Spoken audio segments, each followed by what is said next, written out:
Salmos 89. Quero já ler com os irmãos e depois nós melhor saudamos a todos. Salmos 89.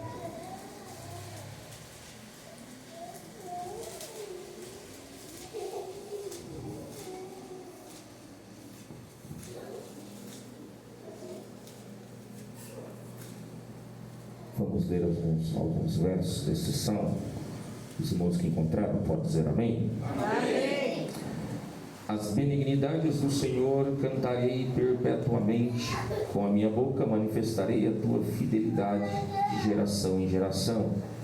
Pois disse eu, a tua benignidade será edificada para sempre, tu confirmarás a tua fidelidade até nos céus, dizendo, fiz um concerto com o meu escolhido, jurei ao meu servo Davi, a tua descendência estabelecerei para sempre e edificarei o teu trono de geração em geração. Versículo 19, verso 19.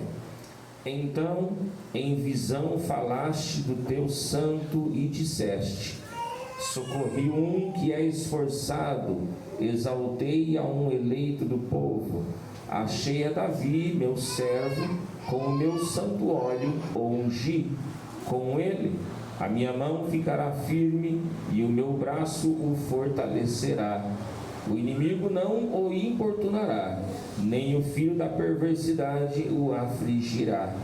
E eu derribarei os seus inimigos perante a tua face, e ferirei os que o aborrecem. E a minha fidelidade e a minha benignidade estarão com ele, e em meu nome será exaltado o seu poder. E porei a sua mão no mar e a sua mão direita nos rios, e ele me invocará dizendo, tu és o meu Pai, meu Deus, e a rocha da minha salvação. Também por isso lhe darei o fulgar de primogênito, falo-ei mais elevado do que os reis da terra. A minha benignidade lhe guardarei para sempre, e o meu conserto lhe será firme, e conservarei para sempre a tua descendência, e o seu trono como os dias do céu. Verso 38. Mas tu rejeitaste e aborreceste, tu te indignaste contra o teu ungido, abominaste o conserto do seu servo, profanaste na sua coroa, lançando-o por terra, derribaste todos os seus muros, arruinaste as suas fortificações, todos os que passam pelo caminho o despojam, tornou-se ele o opróbrio dos seus vizinhos, exaustaste a testa dos seus adversários, fizeste com que todos os seus inimigos se regozijassem, também embotaste a fio da sua espada e não o sustentaste na peleja. Fizeste cessar o seu esplendor e deitaste por terra o seu trono. Abreviaste os dias da sua mocidade e cobriste-o de vergonha. Até quando, Senhor? Esconder-te-ás para sempre? Arderá tua ira como fogo? Lembra-te de quão breves são os meus dias. Por que criarias debalde todos os filhos dos homens?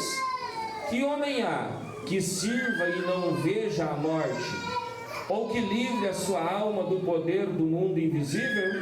Senhor, onde estão as tuas antigas benignidades, que juraste a Davi pela tua verdade? Lembra-te, Senhor, do opróbrio dos teus servos, e de como trago no meu peito o escárnio de todos os povos poderosos, com o qual, Senhor, os teus inimigos têm difamado, com o qual têm difamado as pisadas do teu ungido. Bendito seja o Senhor para sempre. Amém e amém. A igreja pode se assentar. Glória a Deus. Graças ao Senhor por mais este dia, pela leitura da palavra que nós fizemos nessa noite. É um prazer, é uma alegria muito grande estar com os irmãos. Eu me alegro, eu já senti a presença de Deus desde o momento em que nós começamos o culto. É uma alegria estar novamente com o pastor Ednei, O Dinei é um amigo, viu? É um amigo, a família, uma Tati, a Bruna que conhecia a menina Bruna, já a mulher Bruna. Glória a Deus, já tem um genro ali também. Glória a Deus, essa família é uma família muito querida pela minha família. E veio depois, eu já esqueci o nome, o Samuel. Pronto, e Deus se lembrou. E veio o Samuel também. Essa família com certeza é muito amada por essa igreja e também pela minha família. Me alegrei também em rever a irmã Nice. Só que a irmã Nice, eu não sei com você, mas comigo eu estou vendo que é um negócio, a queda de braço não funciona com ela. Porque eu voltei com cabelo branco, voltei com problema de coluna, voltei com nora, voltei com um neto que está no ventre, voltei mais velho e não tem um fio de cabelo branco na Nice. Não, só a gente que envelhece. E o pastor Inei falou que a senhora é mais velha do que essa congregação. Ele me falou aqui no altar, disse isso para mim. Ela é mais velha do que a própria igreja aqui. Mas é uma alegria também te ver. Eu não tinha te visto ainda desde que voltamos. Estamos já servindo a Deus há algum tempo. Deus nos levou já a alguns lugares. E glória ao Senhor, né? Aqui estamos então, depois das idas e vindas. Assim são os caminhos do Senhor. Talvez pelos meus caminhos, talvez pelos caminhos da minha esposa, não estivéssemos aqui. Mas glória a Deus, porque somos guiados pelos caminhos do Senhor. É o Senhor quem rege os nossos caminhos. Glória a Deus por isso.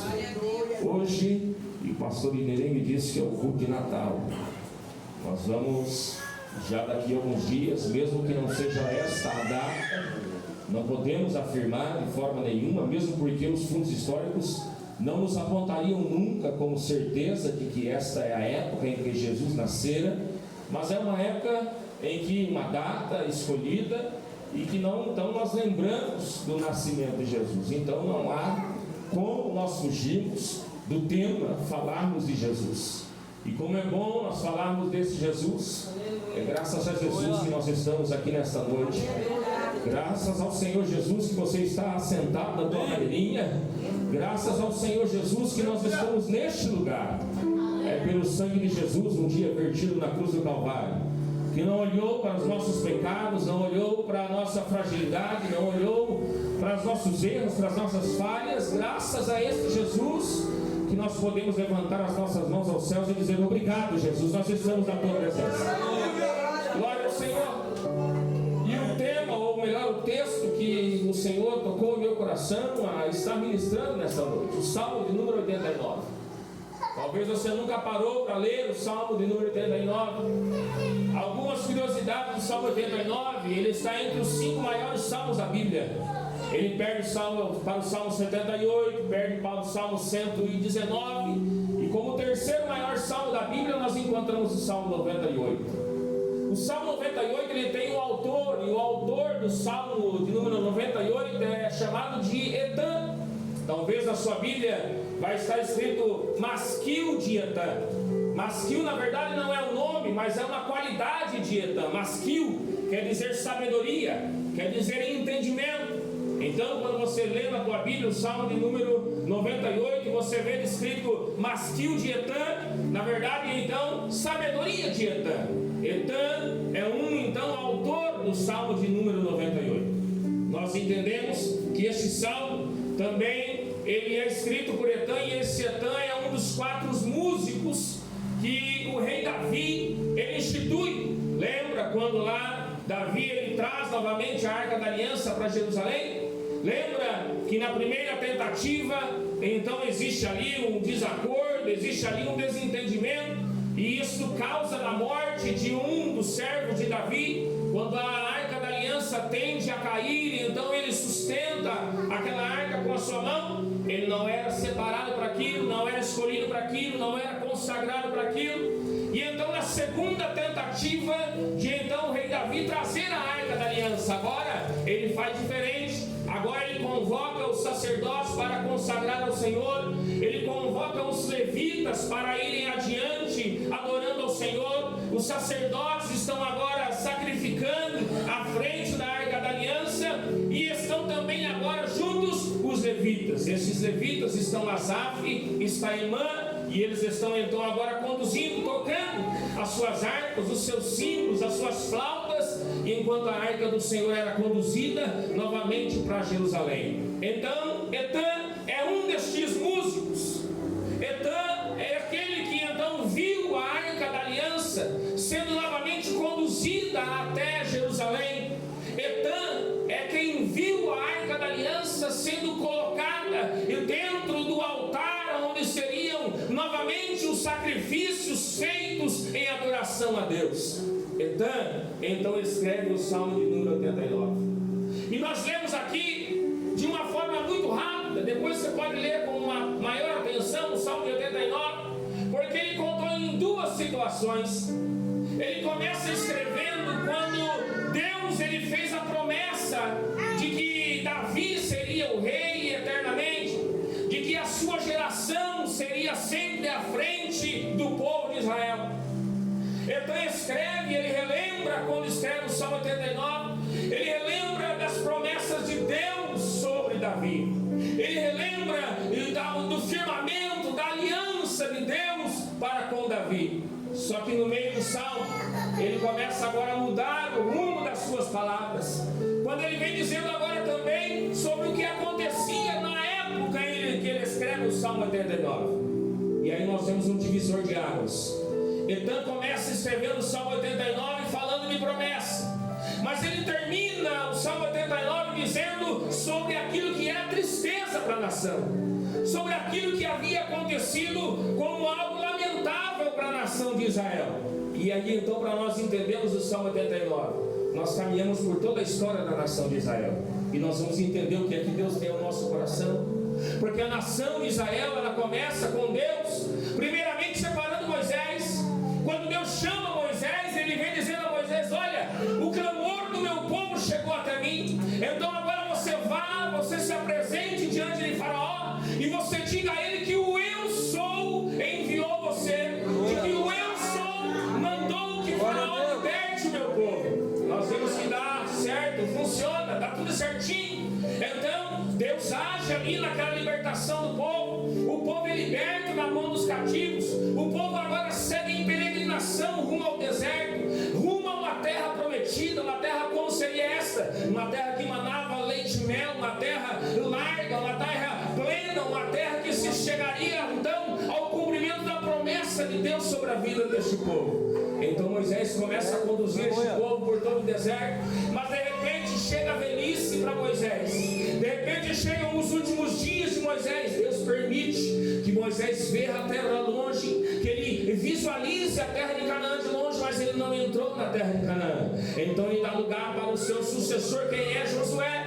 Josué então agora com a incumbência de suceder a Moisés, tomar ali a postura de Moisés, de ali assumir a autoridade que era de Moisés. Josué então ele começa agora a reconduzir este povo. Josué entra com este povo dentro da terra prometida, entra dentro de Canaã.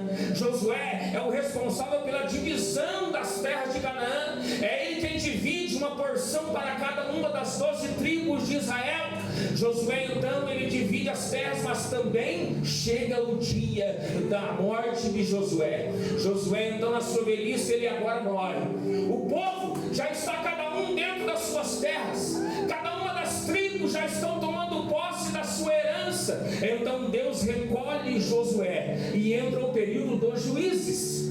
O período dos juízes é onde Deus levantava um juiz. Esse juiz era a autoridade sobre o povo. Esse juiz é quem então agora ele julgava as causas do povo. E o período dos juízes, ele também é um período conturbado. Por quê? Porque haviam juízes que eram bons, haviam juízes que serviam a Deus, e haviam juízes que não eram tão assim. Mas o período dos juízes, e aí é este o conhecido período teocrático. O que é o período teocrático? O período onde apenas Deus governava. Era Deus quem falava através do juiz, era Deus quem falava para o juiz, e o juiz então ele decretava aquilo que Deus havia dado como sentença. Passa-se o período dos juízes. Por quê? Porque então após agora a morte do último juiz, qual foi esse? Samuel que exerceu os 3 maiores cargos, ele que exerceu. Samuel que foi sacerdote, Samuel que foi profeta,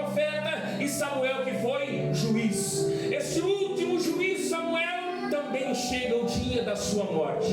E então agora, após a morte de Samuel, os seus 2 filhos, é eles quem têm a incumbência de assumir agora o posto de liderança à frente daquele povo. E então estão os 2 filhos, Joel e Abias, os 2 filhos de Samuel.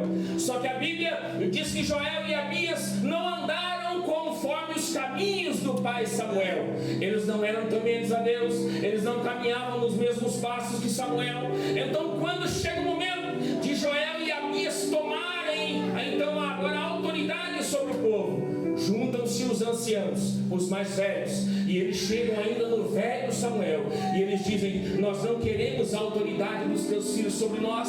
O que é então que eles queriam? Nós queremos um rei, como todas as demais nações ao redor, e todos eles têm um rei sobre eles, nós também queremos um rei. Então Deus permite, através de Samuel, ungindo o primeiro rei da nação de Israel. Quem é? Surge agora o rei Saul, um rei escolhido pelo povo, mas permitido por Deus. Este Saul começa bem, este Saul, ele dá os primeiros passos até bem, mas em determinado momento, nós vemos que Saul, ele também agora vacila. Nós vemos que Saul, na sua primeira guerra, que ele vai contra os amalequitas, Deus manda: Saul, você vai destruir tudo dos amalequitas, vai matar todos os amalequitas. Mas o que é que Saul faz? Ele poupa o melhor dos amalequitas, ele poupa o rei Agag, que era o rei dos amalequitas. Ele não mata o rei dos amalequitas, ele entristece a Deus. Um pouco mais adiante está Saul pronto para guerrear contra os filisteus, e de repente uma morte, ou melhor, os dias se passam, e agora Samuel, que era para subir e oferecer sacrifícios antes da guerra contra os filisteus, Samuel demora 7 dias. E quando Saul, ele vê que Samuel demora, o que é que Saul faz? Ele mesmo manda levantar um altar, ele mesmo manda preparar o holocausto, e ele mesmo oferece sacrifício a Deus. Mas ele era rei, ele não era sacerdote, e então isso causa agora o que era o ponto final agora da paciência de Deus sobre a vida de Saul. Então Deus, ele retira Saul de frente do povo, e surge agora o segundo rei. Qual é ele? Um dos maiores reis da história. Quando Deus levanta então Davi é escolhido por Deus. Davi, aquele mais novo dentre os seus 7 irmãos, seus 6 irmãos, 7 com ele, o mais novo dentre os irmãos, que quando agora Deus o levanta, Deus o coloca à frente do povo, diante do reinado de Davi, a nação de Israel era muito poderosa. A nação de Israel, ela não perdera numa batalha quando o seu rei era Davi. A nação de Israel cresceu, todos os grandes guerreiros, todos os exércitos queriam fazer parte do reinado de Davi. Por quê? Porque era um reinado vitorioso. Só que de repente chega o tempo para a vida de Davi também. E agora, após a morte então de Davi, nós vemos que o seu filho, ele toma então a postura à frente do povo. Quem é? Salomão. Salomão agora, ele está à frente do povo, é um novo rei à frente do povo. E se este reino já era poderoso por vencer as batalhas como o rei Davi, este reino agora se torna muito mais poderoso financeiramente, porque Salomão pedira porção dobrada de sabedoria, não foi? E essa sabedoria Salomão usa, e ele agora, ele enriquece a nação de Israel. Todas as demais nações subiam manualmente e pagavam os seus impostos para a nação de Israel.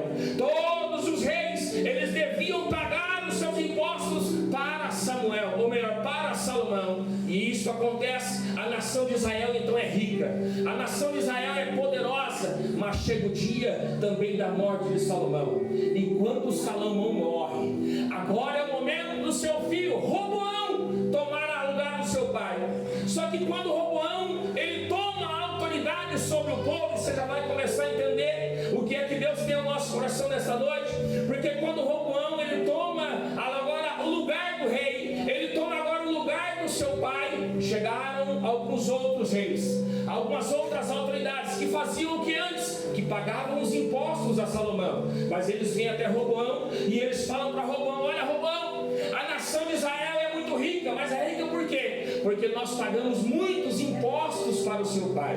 O seu pai cobrava imposto demais de nós, Roboão. E agora que o teu pai morreu, Roboão, então nós temos um pedido: diminui o imposto sobre as demais nações, cobra menos juros das demais nações. Roboão, ele vai então agora para o conselho, e ele chama primeiro o conselho dos mais idosos, dos mais agora anciãos, e ele pergunta para eles: olha, e vieram aí me questionar, querendo que eu abaixe os juros, o que é que vocês querem que eu faça? Os anciãos, eles vêm agora dizendo: abaixa então o juro, cobra um pouquinho menos deles, deixa eles um pouquinho mais felizes contigo. Ele vai agora tomar também o conselho dos jovens, e os jovens dizem o quê? Dobra os impostos, cobra ainda mais do que o teu pai cobrava, esfola ainda mais do que o teu pai esfolava. E ele agora ouve o conselho dos mais jovens. Isso gera um grande descontentamento. Todas as demais nações, elas se revoltam, inclusive a nação de Israel. E isso causa o quê? A divisão do reino de Israel. Agora, Jeroboão, ele se levanta e ele pega 10 das 12 tribos. 10 das 12 tribos saem, se afastam, e 2 tribos ficam apenas com Roboão. Agora, este reinado que era próspero, este reinado que era rico, este reinado que não perdera a batalha, agora está dividido: 10 tribos para um lado, 2 tribos para o outro. Só que não bastava a divisão. O reino do norte, com as suas 10 tribos, cai em meio à idolatria. O reino do sul, com as suas 2 tribos, cai em meio à apostasia. O que acontece com a nação de Israel? Está dividida, está afastada de Deus, está distanciada de Deus, está adorando outros deuses, está abandonando a adoração a Deus. É isso que acontece com a nação dividida. E então essa nação dividida, Deus agora acende a ira de sobre o povo dividido. O que acontece com a ira de Deus? Uma parte deste povo cai na mão dos impérios assírios. Os assírios vêm e levam estas 10 tribos cativas, escravas, escravizadas. E as outras 2 tribos vêm o Nabucodonosor, o império babilônico, e também toma agora essas 2 tribos por 70 anos cativeiro. E aí chegamos no Salmo 89. Demorou um pouquinho, mas olha o que é que Deus tem no nosso coração nessa noite.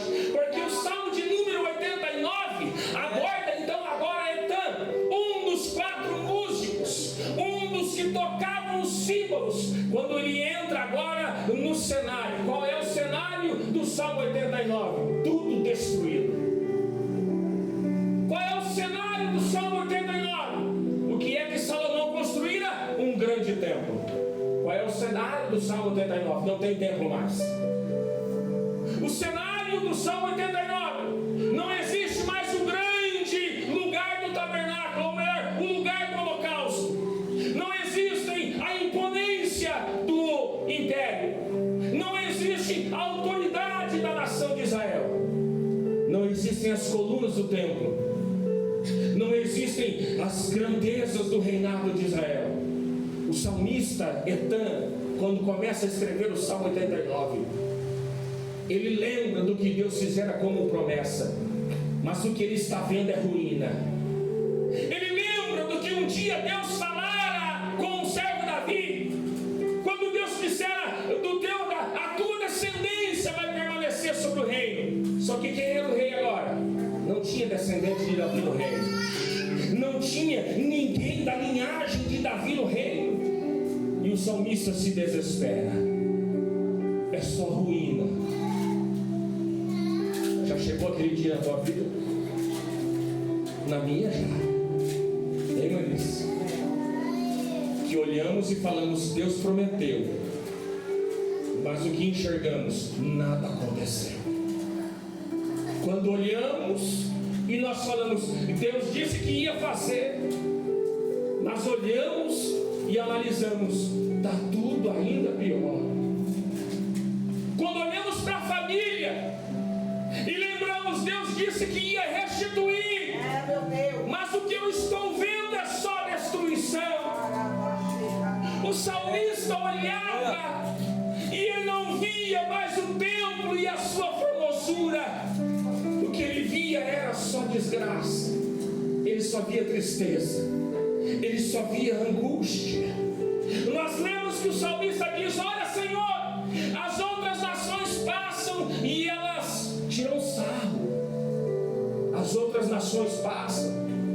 ainda elas roubam um pouco que ainda tem.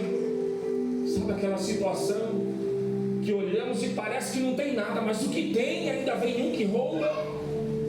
Quando olhamos e vemos somente más notícias, mas parece que ainda não chegou o final, cada dia acontece algo pior. Cada dia acontece algo mais triste.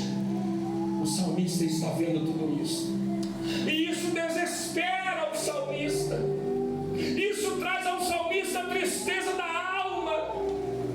Isso traz ao salmista a angústia da alma. Porque ele não está vendo se cumprir nada do que Deus havia falado. Quantas vezes isso não acontece conosco? E será que então se encerraria aqui a beleza? Se encerraria aqui a promessa do que Deus falara com o povo? Será que aqui é um ponto final do Salmo 89? Será que a nossa história, quando chega neste ponto, se encerra, não tem mais jeito? Não tem mais solução? Deus se esqueceu, virou as costas. Agora resta somente continuar triste. Só resta chorar e continuar choramingando e reclamando. Será que para as nossas vidas também só acontece isso? Só que Deus, Ele nunca se esquece de uma promessa. Aleluia. Glória a Deus. Aleluia. Deus, quando Ele fala a Davi, da tua descendência nunca mais faltará algum no trono. Da tua geração nunca mais faltará um no trono. Os anos passam sobre a nação de Israel. Deus fiel. Nós vemos que quando se acaba o Velho Testamento e se inicia o Novo, diz sobre isso a semana passada no Promédio, aquela página em branco que tem na tua Bíblia dividindo o Velho e o Novo Testamento. Sabe o que tem significado para ela? Tem 430 anos, chamados de um silêncio de Deus. Aleluia. Deus não falou nada por 430 anos. E Deus não operou nada por 430 anos. E aí, faz quanto tempo que Deus não faz nada? Faz quanto tempo que você está esperando e nada está acontecendo? Dias, meses, anos, 430 anos e Deus não fez nada. Durante esses 430 anos se levantou impérios e mais impérios. Império Romano, Império Medo-Persa, Império, todos os impérios se levantavam e guerreavam contra Israel. E fazia o quê? Vencia a guerra. 430 anos em que a nação de Israel somente era envergonhada. Só que a promessa de Deus, ela não obedece o tempo do homem.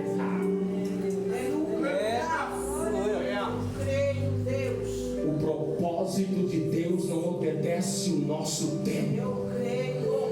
Eu dou um brinquedo aqui para me dizer o teu coração que o Senhor disse que vai fazer, não é no teu dia, nem no teu tempo, nem nas tuas horas. Glória a Deus. Se o que o Senhor disse que vai fazer, Ele vai fazer e pronto. Se Ele disse que Ele vai operar, então descansa e não conte o tempo. Glória a Deus. Nós somos muito bons quando o Senhor faz e nós falamos olha, glória a Deus. Somos muito rápidos em quando vemos que o Senhor fez e já soltamos um graças a Deus. Mas quando o Senhor não faz, então nós já saímos. Por que não? Como não? Por que está demorando? Por que ainda não aconteceu? Aleluia. O salmista não entendia, mas Deus não tinha se esquecido.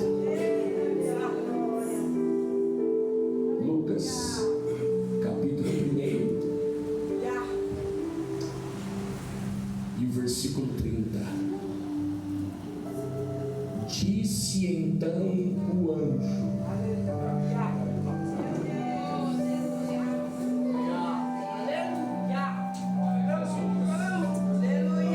Glória a Deus.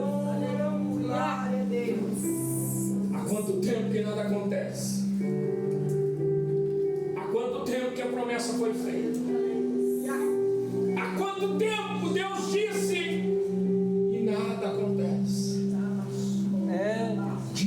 que então o anjo, Maria, não temas, porque achaste graça diante de Deus, e eis que em teu ventre, sabe o que o Senhor falava comigo enquanto eu lia esse texto?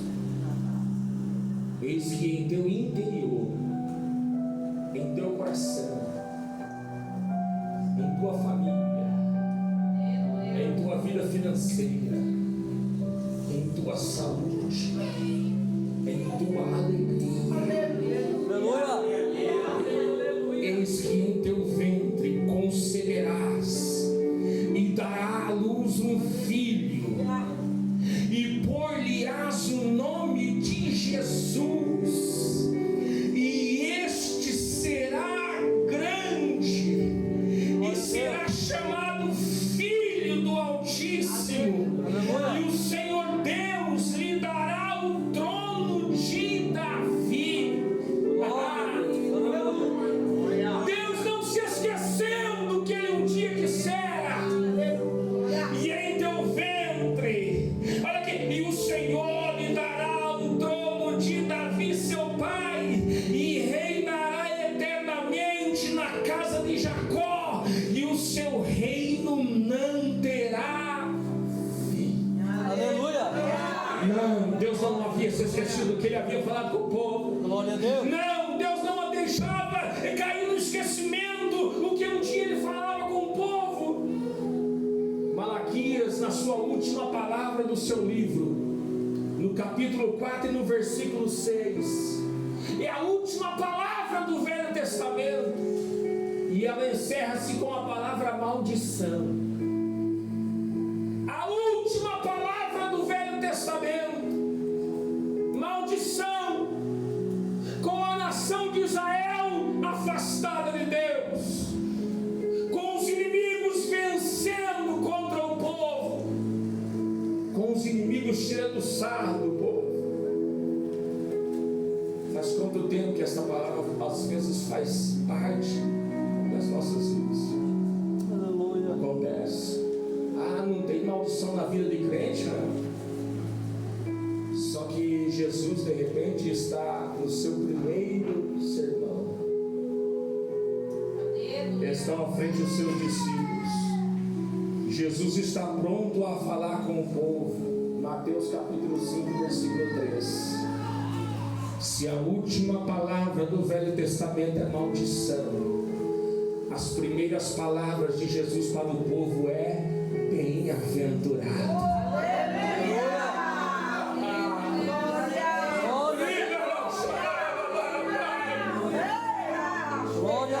O que o Espírito de Deus me toca a falar no teu coração, não importa o que aconteceu até aqui, mas tome posse da tua palavra. O que importa é o que ainda vai acontecer, é porque Ele ainda opera sobre a tua vida e sobre a tua família. Ele ainda opera sobre as promessas sobre você, e se Ele diz que vai fazer, Ele vai fazer e pronto.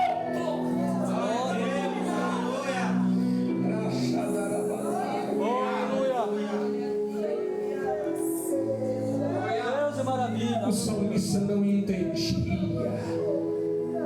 O salmista só via ruína. E o que o Espírito diz ao meu coração, a tocar ao teu, quando apenas focamos em olhar as ruínas, nos esquecemos de agir pela fé. Porque olhar para a ruína, eu estou olhando e vendo, está destruído, mas pela fé eu olho acima da ruína e eu consigo entender lá na frente tem coisa boa chegando.